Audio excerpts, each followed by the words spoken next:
সমস্ত দেশ এবং জনগণ ঐক্যবদ্ধ হবে। এই ঐক্যবদ্ধ নাগরিক সমাজই একটা ঐক্যবদ্ধ দেশ করবে ইনশাআল্লাহ। মুক্তিযুদ্ধের পক্ষে বিপক্ষে আর কত চেতনার বড়ি বিক্রি করবেন আপনারা? অনেক করেছেন। 53টা বছর এই জাতির কপাল থেকে আপনারা ছিনিয়ে নিয়েছেন, জাতিকে আপনারা দাসে পরিণত করেছেন। আমরা আর কারো দাস হব না ইনশাআল্লাহ।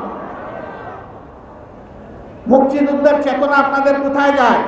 যখন ভারতের প্রধানমন্ত্রী বলে বিজয় দিবসটা 16 ডিসেম্বর ভারতের বিজয়, বাংলাদেশের নামে একটা শব্দ পর্যন্ত উচ্চারণ করে না, তখন তো আপনাদের মুখে আমরা কোনো ভুলি দেখি না।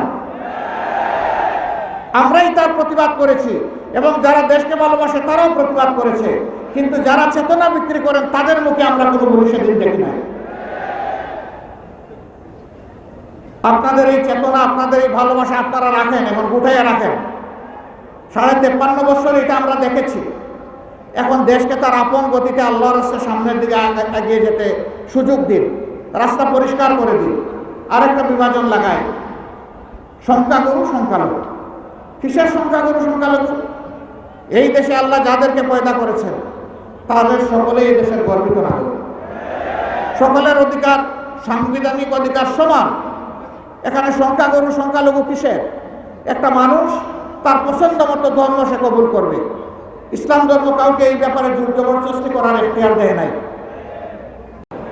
বাংলাদেশে ছিল দুঃশাসন এবং দুর্নীতিতে পরিপূর্ণ। এই দলটি অতীতে যখনই ক্ষমতায় এসেছে এদেশের মানুষের উপর প্রতিশোধ নিয়েছে। তারা দুঃশাসন এবং দুর্নীতিতে দেশকে ডুবিয়ে দিয়েছে।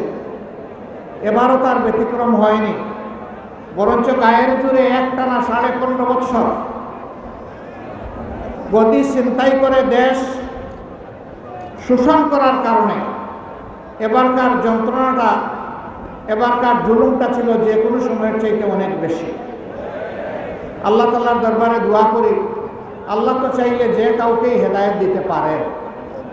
আমরা তাদের জন্য আল্লাহর দ্বারা সব শুনেছেন। আমি ওই কথাগুলো বলে আমার সময় আর নষ্ট করতে চাই না। শুধু আল্লাহর শুকরিয়া এতটুকু আদায় করতে চাই যে কল্পনাও করে নাই বাংলাদেশের মানুষ, বিশ্বের মানুষ, যে এই ধরনের একটি ফ্যাসিবাদী রেজিম, একটি শাসন এই বছরের আগস্টের 5 তারিখ শেষ হয়ে যাবে।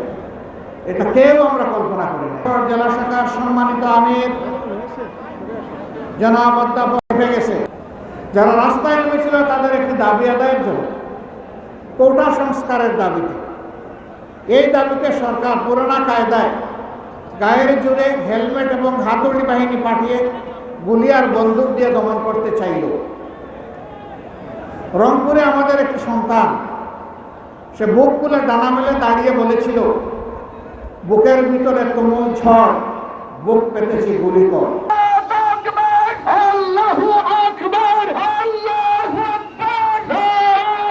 বাংলাদেশে সবচেয়ে বেশি ক্ষতি হয়েছে আমাদের শিক্ষার ক্ষতি। আজকে আমাদের যুবক যুবতীরা মাস্টার্স গ্র্যাজুয়েশনের সার্টিফিকেট নিয়ে তারা এখন দুয়ারে দুয়ারে ঘুরে তাদের কাঙ্ক্ষিত একটা চাকরি তারা পায় না। দুটি কারণে পায় না। একটা কারণ হলো একটা গোষ্ঠীর কাছে সমস্ত মানুষের কিসমত হাইজ্যাক হয়ে গিয়েছিল। এই গোষ্ঠী বাংলাদেশকে তাদের জমিদারি মনে করত। তাদের আনুগত্য যারা করবে না তাদের জন্য এই দেশে বাঁচার কোনো অধিকার ছিল না। তাদের হাবভাবটা এরকম ছিল বন্ধুগণ। এখন তারা বিদায় নিয়েছে। কেউ কেউ বিকৃত রুচিবোধের জায়গা থেকে প্রশ্নবিদ্ধ করেন। তারা বলেন, আপনি কি দেশের মালিককে দায়িত্ব তুলে দেবেন? অবশ্যই আমি দেশের মালিকদের একজন, কারণ এই দেশে 18 কোটি মানুষ এই দেশের মালিক। সুতরাং একথা বলার বৈধ অধিকার আমার এবং সবার আছে। যারা এটা বলে আসলে তারাই মালিক হওয়ার জন্য দুঃস্বপ্ন দেখছে। তারা চায় না আমাদের যুবকরা এগিয়ে যাক। আমাদের যুবকদের এই নেতৃত্ব তাদের পছন্দ হয়নি।